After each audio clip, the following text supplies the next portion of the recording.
नमः ॐ विष्णुपादाय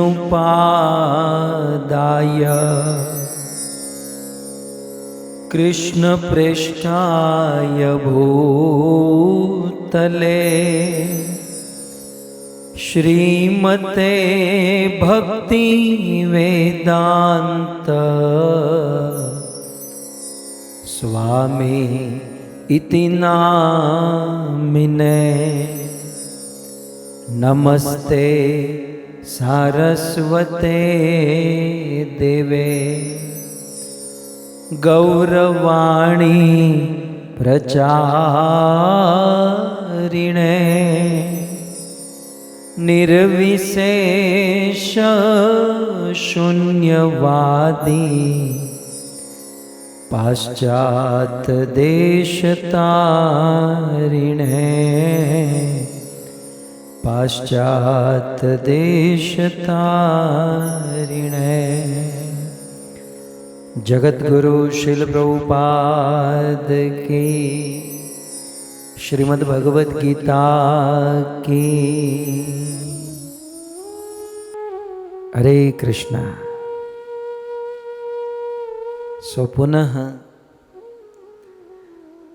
भगवत गीता का 6ठ अध्याय आज समाप्त हुआ।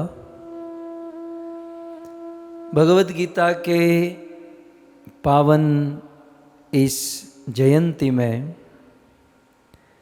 गीता जयंती महीने में हम सब श्रीमद् भगवत गीता की परिक्रमा कर रहे हैं। ऐसे अवसर पर श्लोकों का पाठ करते करते इन श्लोकों का अर्थ और इनका आस्वादन करने की भी इच्छा भक्तों के मन में होती है।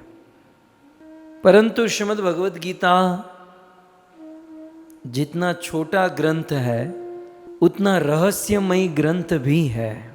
कृष्ण ने अनेकों श्लोकों में अर्जुन को कहा, यह इदम परमम गुह्यम। अर्जुन, ये गुह्य ज्ञान है, राज विद्या राज गुह्यम। अनेकों बार ये गुह्य, रहस्य, सीक्रेट नॉलेज कृष्ण ने कहा। इसलिए इस गीता को समझने के लिए कोई योग्य गुरु भी चाहिए, समय भी चाहिए। श्रीमद् भगवत गीता के 700 श्लोक है। यदि कोई कहे कि इनमें से प्रमुख श्लोक कौन से हैं, वैसे तो श्रीमद् भगवत गीता के प्रत्येक श्लोक मुख्य है, लेकिन श्रील प्रभुपाद जी ने भगवत गीता के 700 श्लोक में से 100 श्लोक, 101 श्लोक जो प्रमुख बताए, और हम सबको ये सब बाय हार्ट होने चाहिए। वैसे भी गीता के सारे श्लोक बाय हार्ट होने चाहिए, परंतु कलयुग की बुद्धि है और इस कलयुग के स्मृति शक्ति अल्प होने के कारण 700 श्लोक याद न हो सके तो 100 श्लोक तो सबको याद होने चाहिए। तब आप में से कुछ लोग कहेंगे कि 100 श्लोक भी बड़ा कठिन है और थोड़ी राहत मिल सकती है। देखिए, मैं जितनी राहत दे सकता हूँ उतना प्रयास करूँगा। वैसे तो 700 श्लोक याद करें, 700 न हो सके तो 100 श्लोक याद करें, और यदि 100 भी न हो सके, अब ये आदत बिगाड़ने का काम है, लेकिन फिर भी यदि 100 भी न हो सके तो एटलीस्ट भगवत गीता के 7 श्लोक सबको याद होने चाहिए।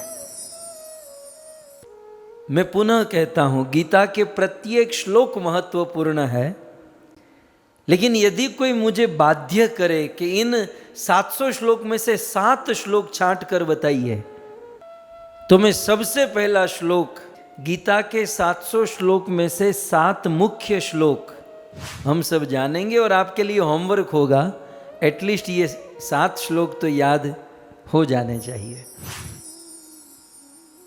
उनमें से प्रथम श्लोक है भगवत गीता के 9वें अध्याय का 22वां श्लोक। अनन्याश्चिन्तयन्तो मां ये जना पर्युपासते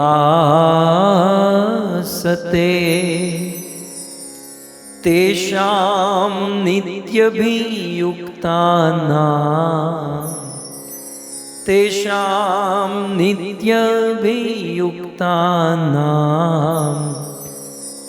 योगक्षेमवहाम्यहम्।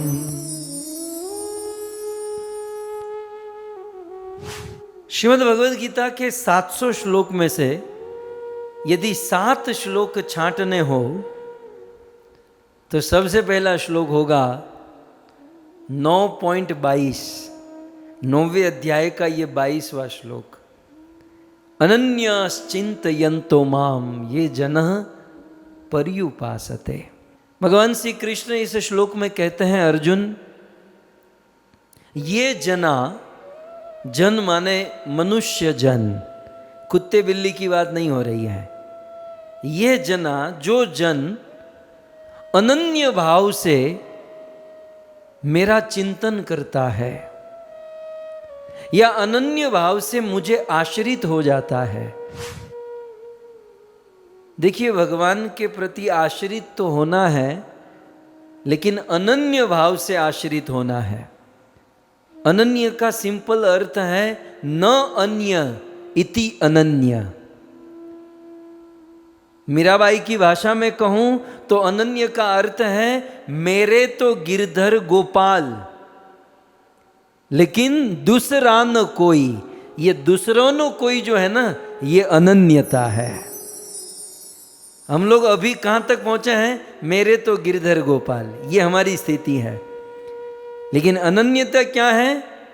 मेरे तो गिरधर गोपाल प्लस दूसरों न कोई, ये अनन्यता। श्री चैतन्य महाप्रभु की भाषा में कहूं तो आराध्यो भगवान ब्रजेश तनय तद्धाम वृंदावन रम्या काचिदुपासना ब्रज बधे वधु वर्गेण या कल्पिता श्रीमद् भागवत प्रमाण ममलम प्रेमा पुमर्थो महान।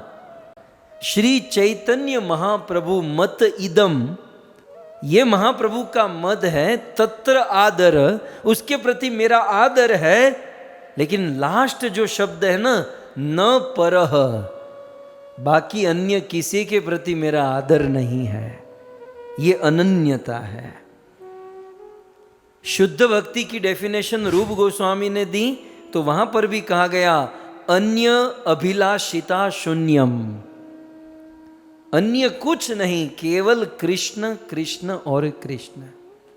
सो कृष्ण यहां पर अर्जुन से कहते हैं अनन्यश्चिन्तयन्तो माम ये जनः पर्युपासते। जो जन, जो आदमी, जो मनुष्य अनन्य भाव से मुझे आश्रित हो जाता है तो तेषाम नित्य अभियुक्ता नाम, उस भक्त का योग और क्षेम मैं वहन करता हूं। बहुत सुंदर श्लोक। अब इसकी व्याख्या, इस पर तो 3 घंटे की कथा हो सकती है, लेकिन मुझे 700 में से 7 श्लोक आपको होमवर्क देना है। देखिए, अनन्यता और आश्रय हो जाना, इसकी बड़ी महिमा है। हम लोग संसार में भी देखते हैं ना कि यदि कोई अपने माता पिता को आश्रित है, सो माता पिता को आश्रित बालक को कोई चिंता नहीं होती। छोटे छोटे बच्चे कितने निश्चिंत होते हैं।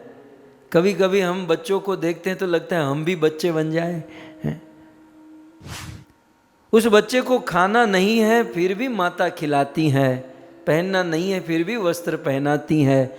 उस बच्चों को अपने जीवन की कोई चिंता नहीं, माँ बाप उनका सारा ध्यान रखते हैं। क्यों? क्योंकि वह बालक अपने पेरेंट्स को आश्रित है। अनन्यश्चिन्तयन्तो माम, तो वे सारी चिंता से मुक्त हो जाता है। और फिर माता पिता के आश्रय से वो जितना दूर जाता है उतनी उसकी चिंता बढ़ने लगती है। फिर वो बच्चा बड़ा होता है ना, फिर माँ बाप की नहीं सुनता, फिर माँ बाप के आश्रय में नहीं रहता, और जितना माँ बाप के आश्रय से दूर होता है उतना चिंता, शोक, प्रॉब्लम से घिरने लगता है।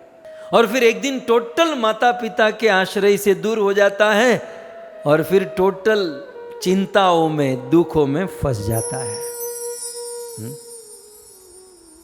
लेकिन माता पिता के आश्रय में रहकर वो चिंता से मुक्त होता है। और दूसरा क्या होता है? कृष्ण कहते हैं योग वहामी अहम, जो मेरे आश्रय में रहता है उसका मैं योग वहन करता हूं और क्षेम वहन करता हूं। योग का अर्थ होता है कि उस व्यक्ति को जो चाहिए, योग जिस वस्तु की आवश्यकता है वो वस्तु मैं उसे प्रदान करता हूं।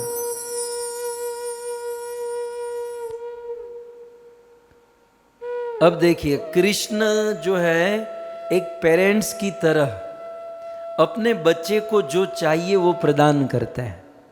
यहां पर एक पॉइंट हमें समझना है, बच्चा जो मांगता है उनके पेरेंट्स सब कुछ नहीं दे देते।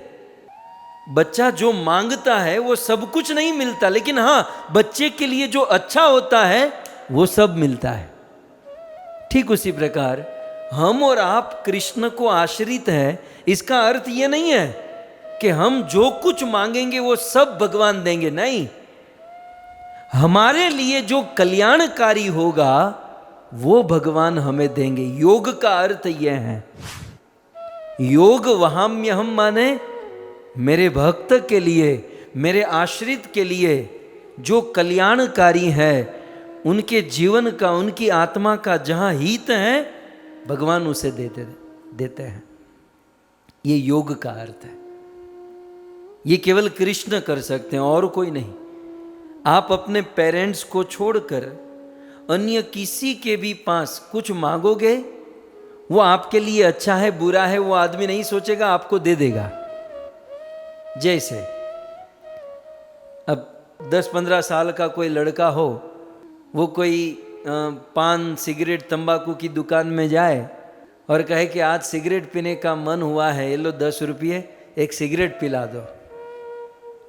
अब जो दुकान में बैठा है वो तो जॉब कर रहा है ना, उसका तो काम ही है, तो वो 10 रुपया लेगा और सिगरेट पिलाएगा। लेकिन वो लड़का अपने घर पर है और पिताजी बाहर जा रहे हैं और कहा पिताजी कहाँ जा रहे हो? बोले नीचे। बोले पिताजी एक काम करो, ये लो 10 रुपये, मेरे लिए एक सिगरेट लेकर आना, आज सिगरेट पीने का मन हुआ है। बताइए अब क्या होगा? वो पिताजी पैसे भी ले लेंगे और बच्चे को एक जोर से थप्पड़ मारेंगे, साले सिगरेट पीना चाहता है। अब इस सिचुएशन में आप मुझे बताइए कि वो दुकान वाले ने सिगरेट दी, ये अच्छा है कि पिताजी ने पैसे भी ले लिए, सिगरेट भी नहीं दी और थप्पड़ भी मारा, ये अच्छा है? सोच समझ कर जवाब दीजिएगा। दुकान वाले ने दिया, वो अच्छा है कि उनके पेरेंट्स ने उससे ले भी लिया, थप्पड़ भी मारा और कुछ नहीं दिया, ये अच्छा है? ध्यान से। तो फिर क्यों रो रहे हैं यार? क्यों भगवान से भीख मांग रहे हैं?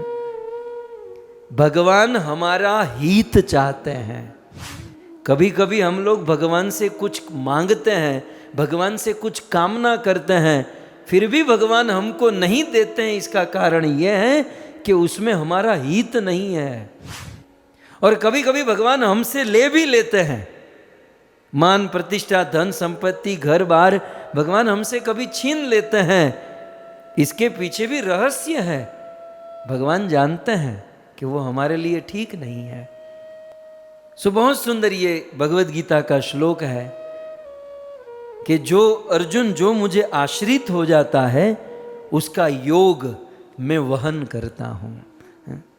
और योग का अर्थ है वो उनके लिए जो भी कल्याणकारी वस्तु है मैं प्रदान करता हूँ। और एक बात ये क्या है कि एक बच्चों को अपने माँ बाप से कुछ मांगने की जरूरत नहीं है। क्या बच्चा रोज सुबह उठकर माता को कहेगा, माता जी आज रोटी खिलाएगी, तू मुझे आज दूध पिलाएगी? अरे पागल, तू नहीं भी मांगेगा तो वो पिलाएगी, तुझे मांगने की जरूरत नहीं है। ठीक उसी प्रकार यदि हम और आप कृष्ण को आश्रित हो जाते हैं, फिर कृष्ण से मांगने की जरूरत नहीं है। हमारे लिए जो अच्छा होगा वो बिना मांगे दे देंगे। मांगना ये तो पाश्चात्य संस्कृति है। आप नहीं भी मांगोगे वो देंगे। हमें करना है तो केवल एक चीज, अनन्याश्चिन्तयन्तो माम ये जना पर्युपासते। हमें अनन्य भाव से कृष्ण को आश्रित होना है और उनकी उपासना करनी है, भजन करना है, उनसे प्रेम करना है। हमारे जीवन में जो भी आवश्यकता होगी वो देंगे, अवश्य देंगे। और हाँ, जिस वस्तु से हमारा नुकसान होने वाला है, हम लाख चाहे भगवान हमको नहीं देंगे, क्योंकि वो हमारा हित देखते। हम लोग नहीं देख पाते, लेकिन भगवान देखते हैं। और ठीक उसी प्रकार योग वहन करते हैं और क्षेमम, क्षेमम माने हमारा रक्षण करते हैं, हमारा और हमारी वस्तुओं का रक्षण करते हैं, और हमारी उसी वस्तु का रक्षण करते हैं जिससे हमारा कल्याण होने वाला हो। क्या परीक्षित महाराज कृष्ण के भगत नहीं थे? लेकिन कृष्ण ने परीक्षित महाराज के राज्य का रक्षण नहीं किया, सब कुछ राजपाट छोड़कर जाना पड़ा। लेकिन उसका हित हुआ ना, सुखदेव का आश्रय, भगवत कथा का श्रवण। सो कुल मिलाकर भगवान कभी कभी हमसे कुछ छीन लेते हैं तो इसमें भी हमारा हित होता है। सो गीता का ये श्लोक बड़ा महत्वपूर्ण है। 700 श्लोक में से यदि 7 श्लोक छांटने हो तो ये नंबर 1 पर रहेगा। अनन्याश्चिन्तयन्तो माम ये जना पर्युपासते तेषां नित्यभियुक्तानां योगक्षेम वहाम्यहम्। ओके, दूसरा श्लोक 700 में से 7, तो दूसरा श्लोक ये होगा, कर्मण में वाधिकारस्ते मा फलेषु कदाचन मा कर्म फल हेतुर्भूर् माते संगोस्त्व कर्मणि। भगवद गीता के दूसरे अध्याय का 47 नंबर का श्लोक है। कृष्ण इस श्लोक में कहते हैं, अर्जुन कर्मणि एव अधिकारस्ते, तुम्हारा अधिकार केवल कर्म करने में है। बहुत सुंदर श्लोक।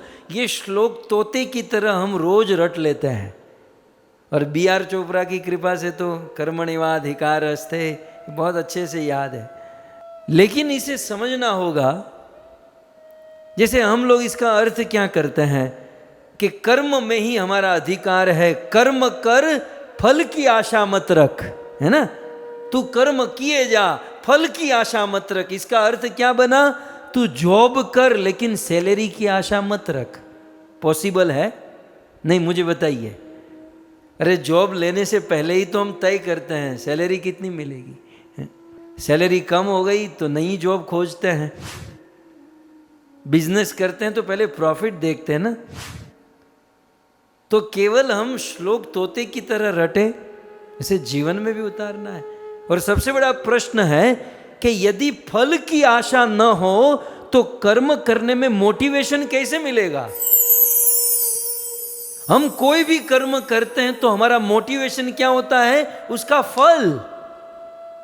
तो बिना फल की आशा के वो कर्म करने का मोटिवेशन कैसे मिलेगा? मुझे बताइए। नहीं नहीं, कर्म करो, फल की आशा मत रखो, ये केवल बोलने की बात है। इस पर जीता कौन है? ये जीवन में कौन उतारता है?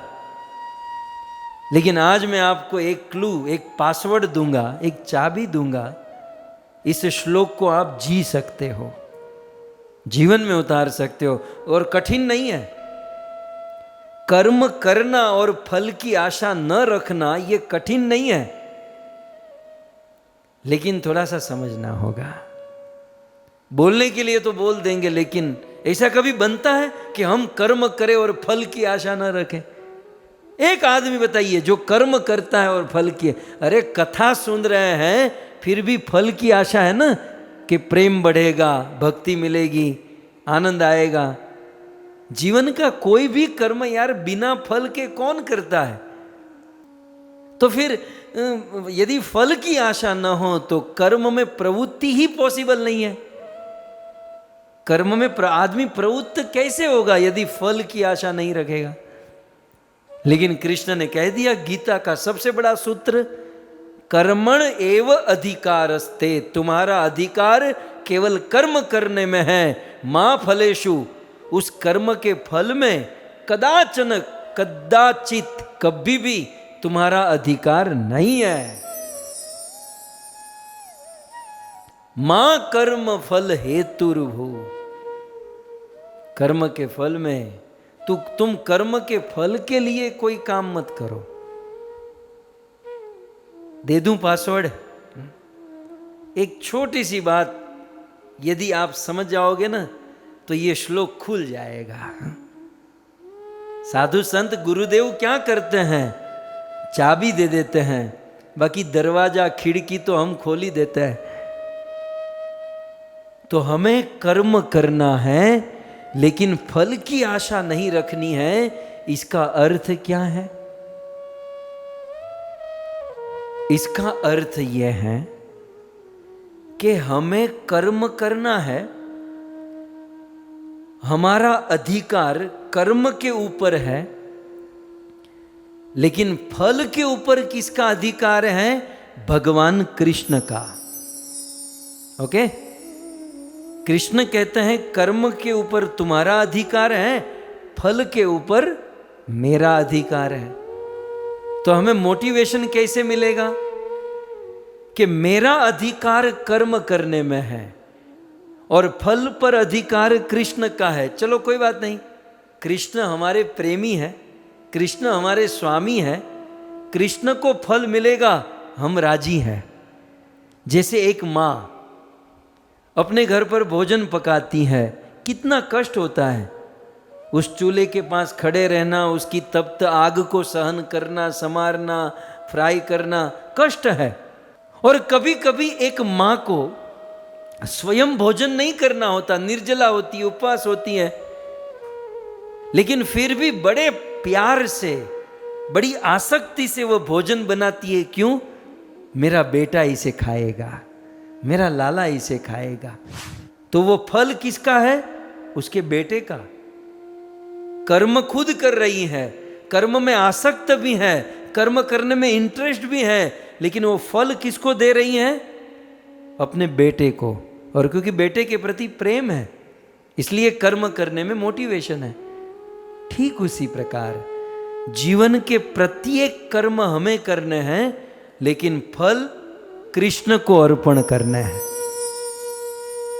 चाहे अच्छा फल हो, बुरा फल हो, कृष्ण फल के ऊपर तो तेरा अधिकार है, मेरा अधिकार तो कर्म करने में है।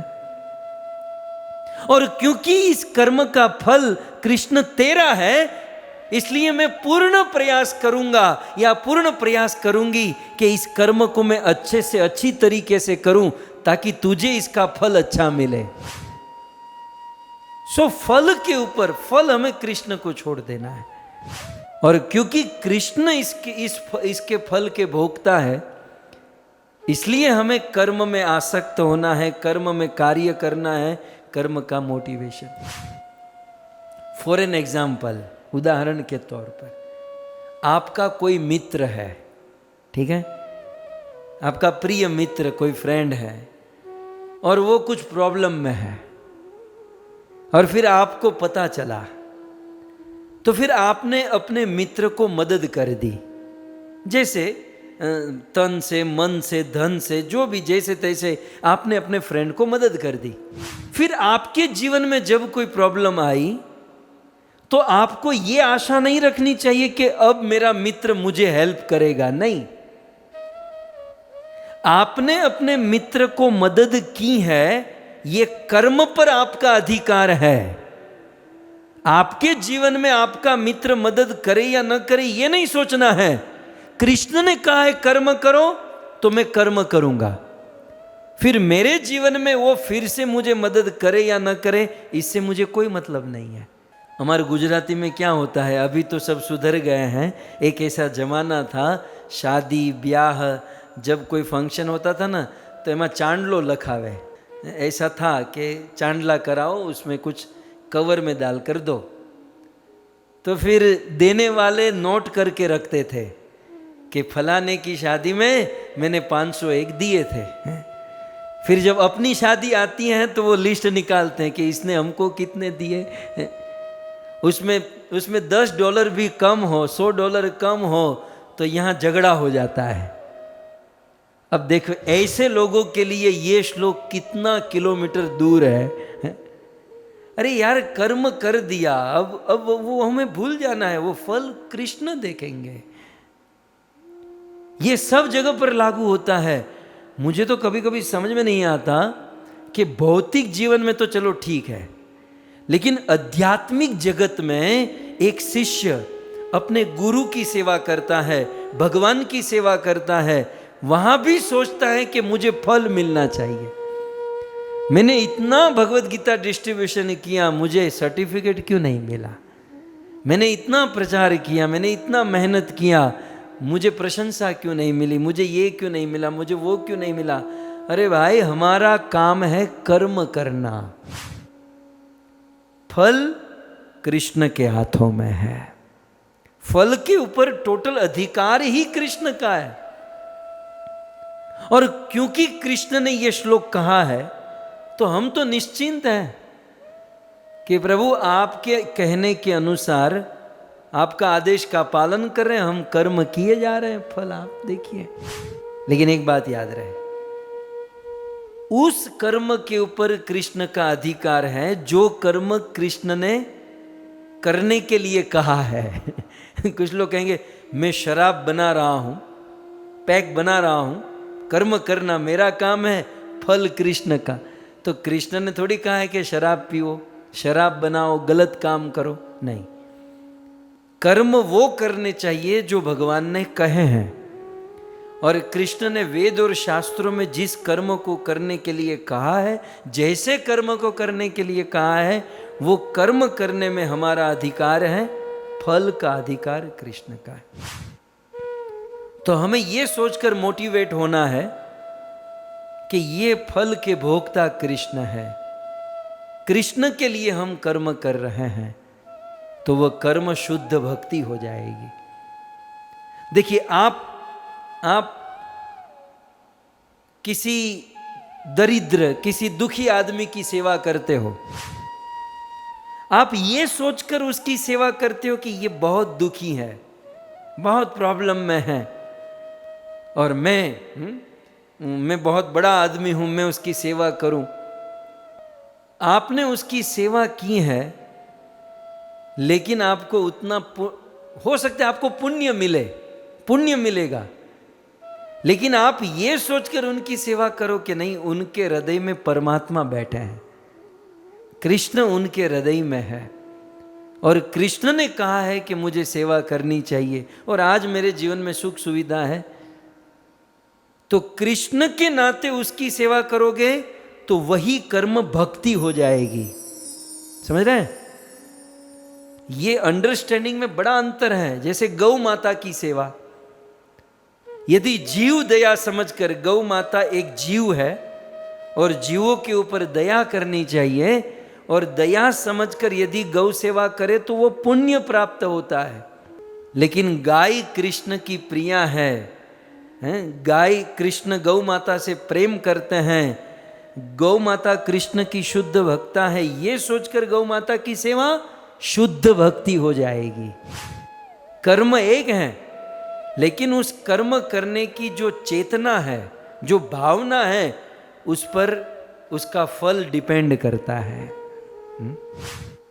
सो कर्मण्येवाधिकारस्ते मां फलेषु कदाचन। कर्म तो करने ही है, लेकिन कर्म का भोक्ता मैं हूं, इसके फल का अधिकारी मैं हूं, तो वो कर्म विकर्म हो जाएगा। वो कर्म आपको कर्म के बंधनों में डाल देगा।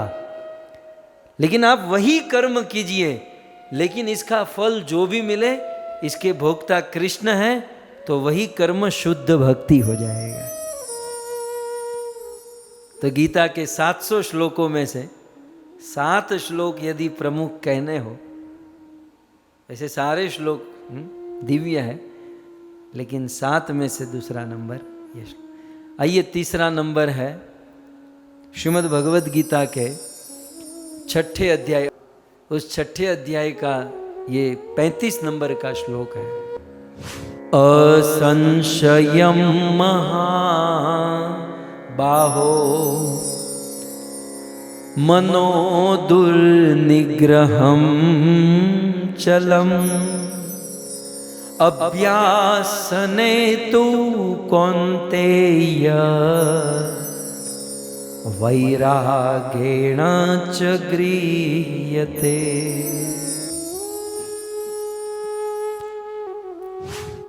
कृष्ण ने जब कहा कि अर्जुन अपना मन मुझ में लगाओ, मन मुझ में लगाओ, तब अर्जुन कहते हैं चंचलम ही मनः कृष्ण प्रमार्थी बलवत् दृढ़म् तस्याहम निग्रहम मन्ये वायुरिव दुष्करम। कृष्ण में मेरे गांडीर्य के बल पर वायु को वश में कर सकता हूं, लेकिन मन को वश में नहीं कर सकता। तब कृष्ण ने कहा कि अर्जुन कोई बात नहीं, अपने मन को मुझ में लगाना ये सबसे बड़ी बात है। मतलब ये टॉप मोस्ट की चीज है। सारे वेद शास्त्र, सारी साधना का सार यही है कि हमारा मन भगवान में लग जाए। लेकिन ये बहुत ऊंची चीज है। यदि ये नहीं हो सकता तो कृष्ण कहते हैं अभ्यासने तु कौन्तेय, अर्जुन अभ्यास करो।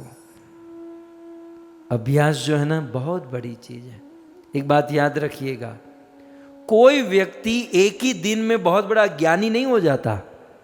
इस दुनिया में जितने भी सफल लोग हैं, सफल आप अपने क्षेत्र में जिन जिन को सफल मानते हो, तो कोई भी आदमी अपने मां के पेट से सफल होकर नहीं आया, या कोई रातों रात ज्ञानी पंडित विद्वान या फिर स्पोर्ट्स में या कहीं भी किसी भी क्षेत्र में कोई एक दिन में महान नहीं हो जाता। अपने जीवन में उन्होंने अभ्यास किया है, और वो अभ्यास धीरे धीरे होता है। छोटी छोटी चीजों को करते करते करते करते अभ्यास करते करते करते फिर एक दिन क्रांति होती है। सो कृष्ण यहां पर सिखाते हैं अभ्यास। जीवन में हमारा जो लक्ष्य है, जो गोल है, जैसे भक्तों का तो एक ही लक्ष्य है कृष्ण प्रेम, लेकिन वो कृष्ण प्रेम एक दिन में तो नहीं होगा। जो एक दिन में होता है वो प्रेम नहीं, वो भावुकता है। हमारे गुजराती में एवी कહેવત છે कि उतावळे आंबा न पाके,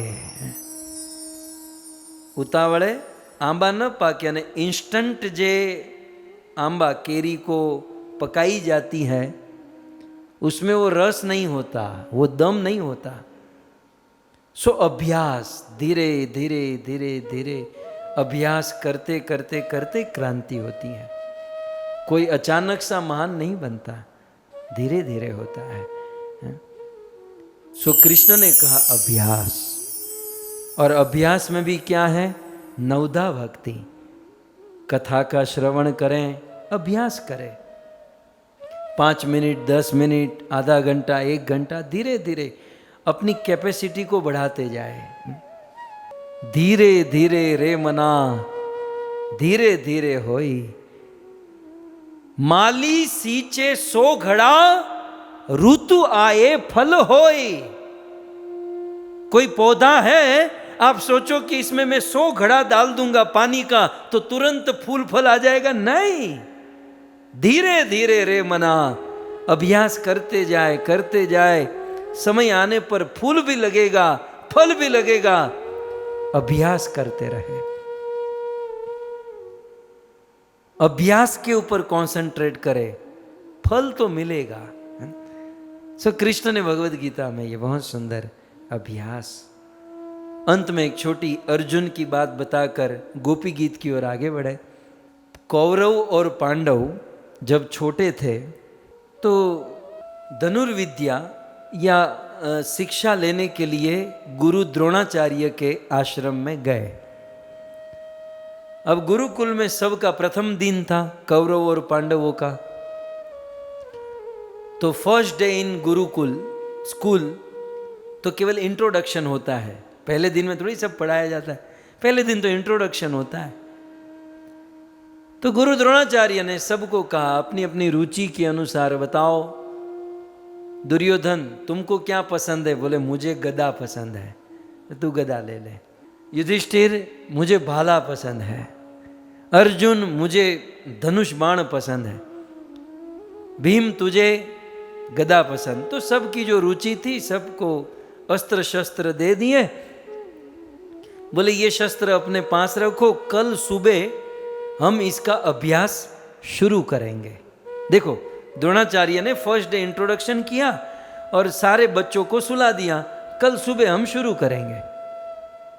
अब उस दिन रात को अर्जुन को कुछ आवाज आई और जग गए। अब अर्जुन का तो नाम ही है गुड़ाकेश, जिनकी निद्रा अपने कंट्रोल में है। तो अर्जुन उठ गए और उठकर खोजने लगे कि रात को 2 बजे आवाज कहां से आ रही है। जहां से आवाज आ रही थी वहां चलते चलते चलते चलते अर्जुन पहुंचे और उस कमरे में जाकर कहा कौन है यहां पर? तब भीम ने आवाज दी, भाई मैं यहां पर हूं। अर्जुन ने कहा भैया तुम यहां क्या कर रहे हो? बोले मुझे भूख लगी, रात को 2 बजे भूख लगी थी भीम भाई को, तो मैं आया और लड्डू खा रहा हूं। वो छोटे से अर्जुन ने, वो तो बालक थे, छोटे से अर्जुन ने कहा भाई मुझे ये समझ में नहीं आ रहा है कि ये गुरुकुल में लाइट नहीं है, न कोई दिया है।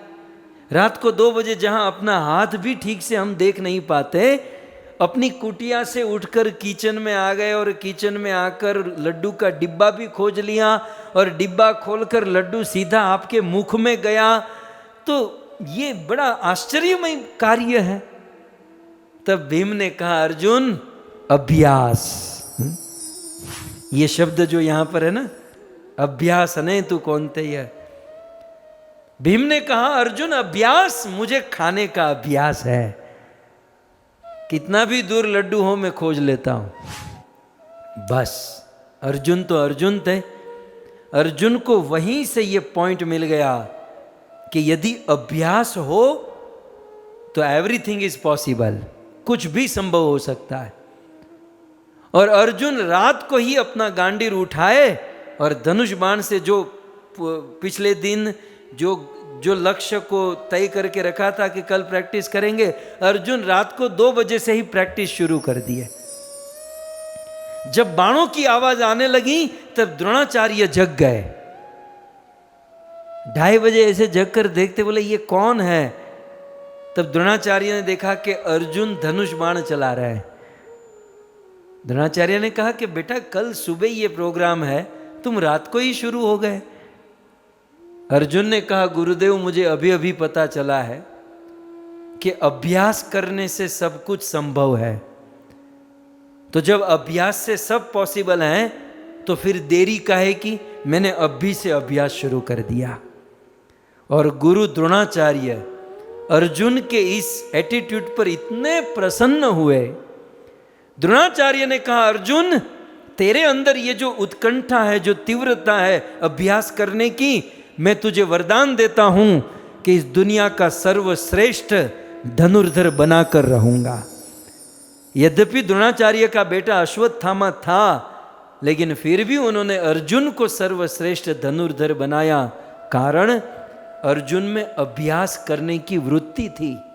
इस दुनिया में वही टॉप मोस्ट पद पर रह सकता है जो अभ्यास करता है। हमारा क्या ना, हम दूसरों की देखा देखी पे ही बाज नहीं आता है। वो इतना आगे हैं, वो इतना महान है, वो इतना महान है। हमारा तो दूसरों को देखने में ही टाइम चला जाता है। दूसरों को देखने में टाइम वेस्ट न करे, अपना लक्ष्य तय करे और अपने लक्ष्य की ओर अभ्यास में लग जाए। लोग आपको देखेंगे, आपको दुनिया को देखने की जरूरत नहीं है। अपने अभ्यास में लग जाओ। नहीं तो गौतम बुद्ध की कथा है ना कि बंदा आया, मेरी प्रोग्रेस, मेरी प्रगति ही नहीं होती है। फलाने की देखो कितनी प्रगति होती है, फलाना कितना आगे बढ़ गया, वो कितना आगे बढ़ गया। गौतम बुद्ध ने कहा इसलिए तेरी प्रगति नहीं होती है, तू दुनिया को ही देख रहा है, अपना कुछ नहीं सोच रहा है। अपने अभ्यास की ओर कंसंट्रेट करो, न कि दूसरों की ओर। सो यहां पर कृष्ण ने कहा अभ्यासने तु कौन्तेय वैराग्येण च गृह्यते। सो इस प्रकार श्रीमद् भगवद गीता के 700 श्लोक में से 7 श्लोक जो प्रमुख, ऐसा कोई फिक्स नहीं है। आप ऐसा मत सोचना कि किसी संत ने, आचार्य ने बस ऐसा मतलब मोहर लगा कर कह दिया ये जस्ट हमारे पास 700 को याद करने का टाइम न हो, 100 श्लोक याद करने का टाइम न हो, तो गीता के चुने हुए कुछ 7 श्लोक रैंडमली मैं आपको बता रहा हूँ। तो इनमें से 3 श्लोक आज आपने सुने, 4 हम कल सुनेंगे।